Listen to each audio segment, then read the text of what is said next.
Okay, so I wanted to show you how quickly this process can go. The first and the second people that have been tested have already been through. So it does not take long once you get here. The longest part is being able to talk to your doctors and get the orders. So I'm going to bring up Dr. Gildardo Ceballos. He is the director of our family health. Good morning. I'm Dr. Ceballos. I'm part of OakBend Medical Group, medical director. We started this process 2 days ago, doing the telehealth visits, screening patients, and if the patients qualify, we ask the patients to come and get the test through the drive-thru. Doing that, we are protecting our physicians. We are protecting our nurses, MAs, and also we are protecting patients. I think it's a wonderful idea, a wonderful project, and private project, who is very crucial. The clue here is testing people. I think we can change the curve of the statistics, testing people, the right people, to, if they become positive, to isolate them and isolate the contacts. That's the only way that we can control the pandemic. And what symptoms specifically are you guys looking at to give people the okay to come over here and get tested? Absolutely. First of all, we ask the patient if they have been in contact with COVID patients. Second, if the patient has been, dealing with fever, upper or lower respiratory symptoms like nasal congestion, sore throat, coughing, chills, fatigue, body aches. Those are the main symptoms that we ask for. And I understand a certain, group of people, older people, healthcare professionals, and those who have underlying issues are going to be prioritized. Absolutely, yes. We prioritize people with comorbidities, like chronically ill patients, with chronic kidney disease, diabetics, people with heart conditions, people with history of cancer, or under medication, immunosuppressant medication that decrease the immune system, and of course people older than 60. We prioritize those patients, but we are at capacity to test 150 people per day for now, and again, we encourage people to call first, then do the telehealth with one of us, the providers, and we decide if they are going to need to be tested or not. Okay. And how long does the whole entire thing take? Is it very short, like less than 5 minutes? Less than 5 minutes. First of all, the telehealth lasts probably 5 to 10 minutes. The screening through the cell phone, video, call, and once the patient come here, it's going to take probably 5 minutes. They just follow the line. We have, like you can see, we have our people going through, with correct protection, going through the cars and just, swabbing the nose. Is it only for Oakbend County residents, or is it open to anybody living around? You don't have to be a resident here, or how? You don't need to be a resident. My understanding is, we are starting with our community, of course, Sugarland, Richmond, Rosenberg, Stafford, but any people, from Katy, from Houston, can call us and get it. And for people who haven't done a telehealth doctor, explain that, how is it going to be, what kind of questions are you ask? Okay, when the patients, if the patient is concerned about, having a family member who has been tested positive, or they just came with, from New York area, and we just ask the questions, that the priority questions, to see if the patient is a high risk to have COVID or not. And besides those questions, we ask about symptoms. That's crucial. Fever is the main one, more than 99. Upper respiratory symptoms like nasal congestion, sinus pressure, sore throat, coughing, shortness of breath, malaise, fatigue, body aches, chills, fever. That's the main ones. Being on the front lines, could you explain kind of your situation? Obviously, you guys want to be there and help the community. So tell me what this process has been like for you. Knowing that there are growing cases and that there could be more people out there. Obviously, you're doing this to help people today, but you're also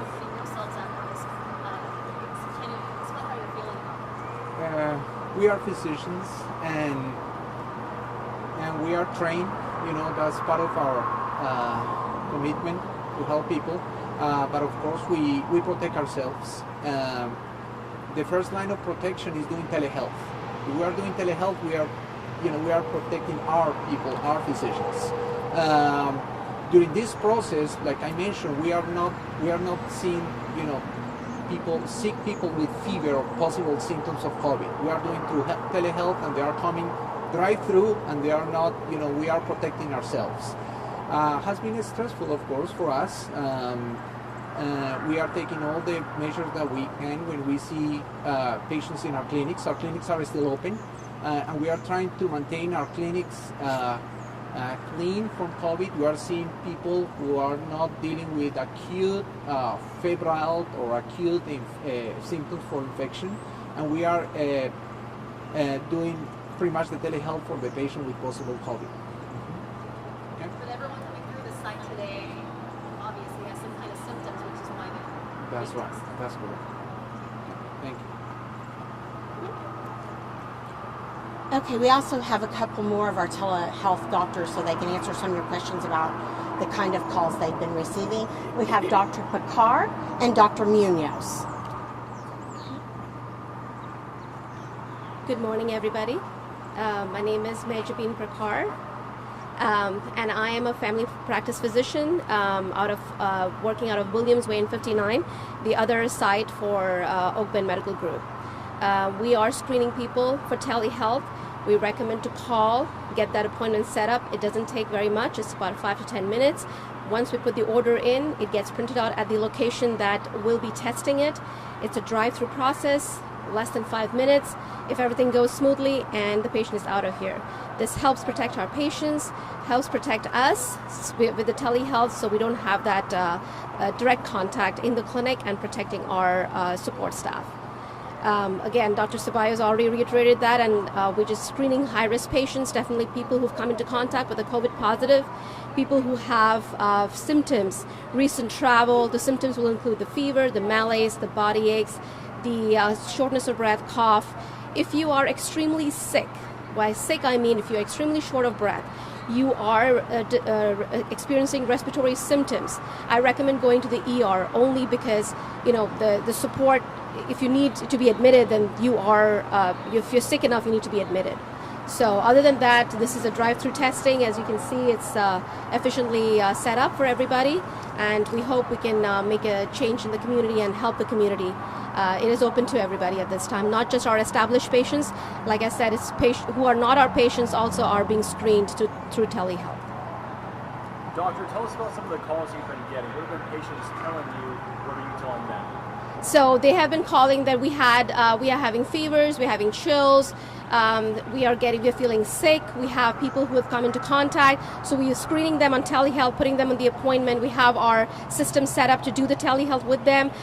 Once we screen them, we deem them high risk. We are going ahead and putting the order in, and we are directing them to come to the Santa location of our OakBend Medical Group to get tested. The turnaround time is 24 to 48 hours. We definitely tell them to be quarantined in the meanwhile so that they don't infect other people. The best way is self-isolation. That's the only way to flatten the curve.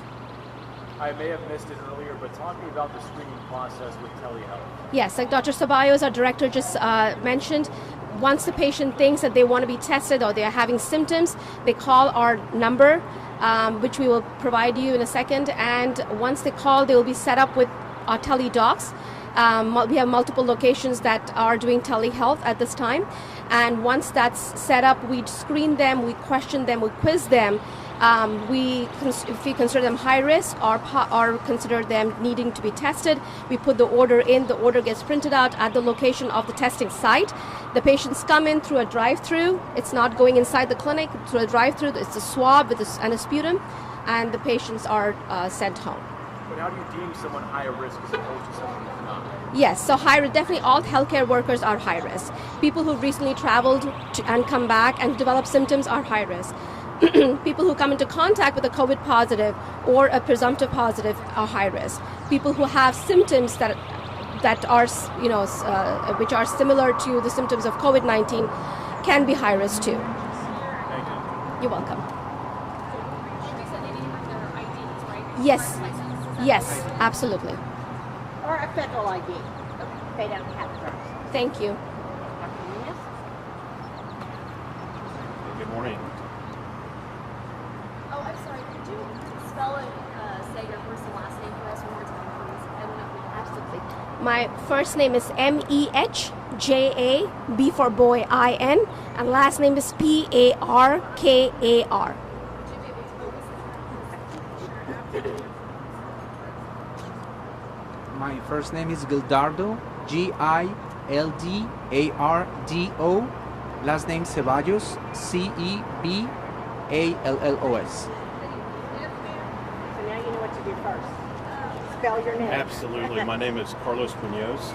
I am a family practitioner in Richmond with the OakBend Medical Group next to the main campus open Jackson Street, and I'm also participating in the Telehealth as well. Looks like I'll probably be scheduled for Friday to accept patients and screen them. Now, we're actively screening in my office as well.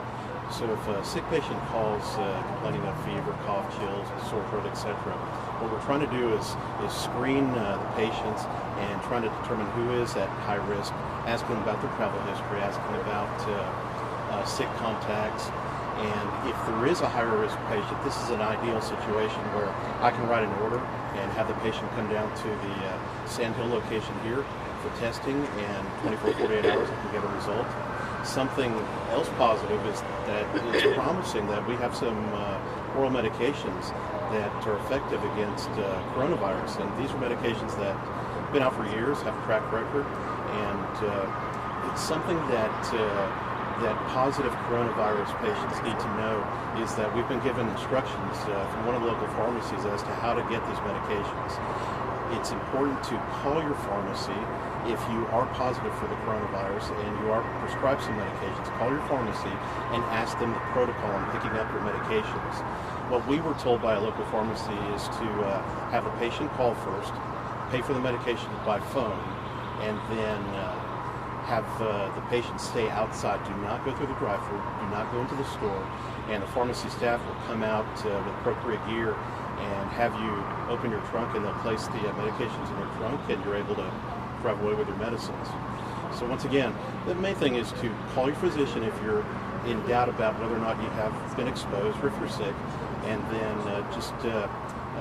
just stay home, wash your hands, and take the precautions that the CDC's obtained, and let your physician know, and that way we can point you in the right direction. Can you share more details on the specific medication that is being prescribed for that? What was found in France is a combination of azithromycin plus hydroxychloroquine. Azithromycin, everybody knows, is Z-Pak.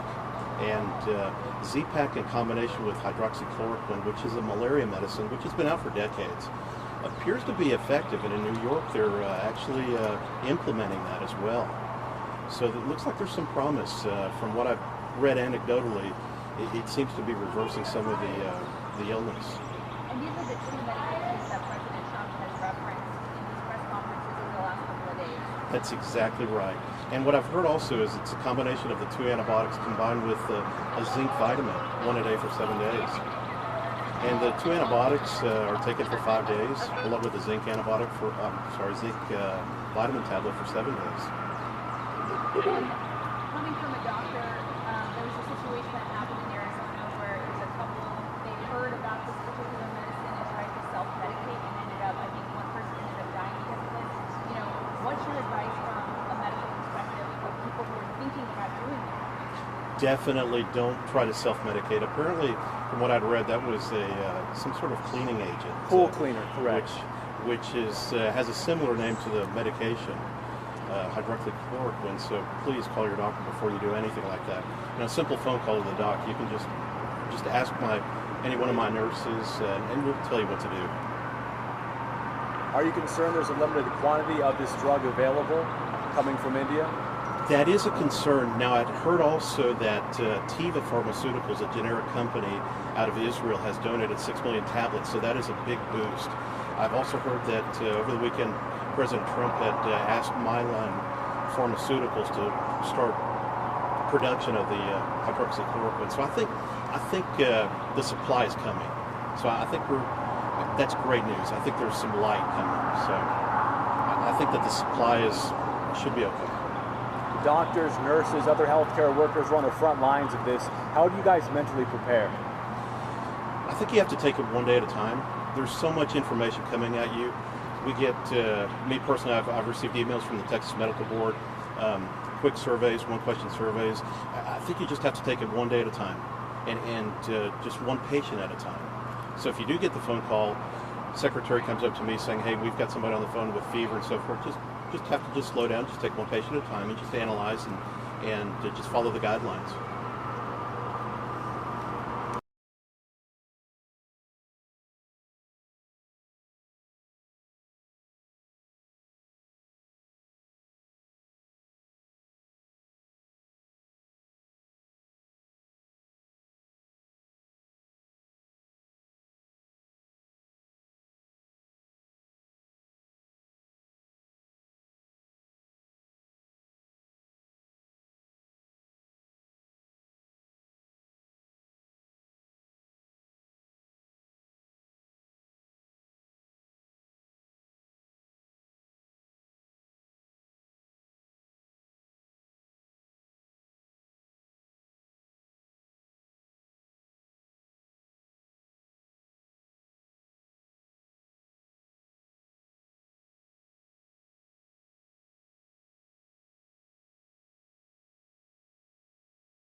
Head of cardiology is on his way. He will be here probably within 10 minutes.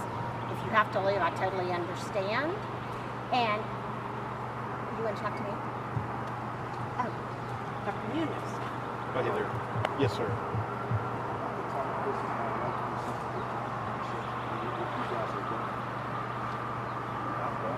Linda, is the county judge still going to be here at 9? He's supposed to be here between 9 and 9:30 is what his office told us. Okay. Thank you, doctor. Thank you. Thank you, sir. Damon, I'll take the stick unless you want it, or I'll turn it off.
Bye.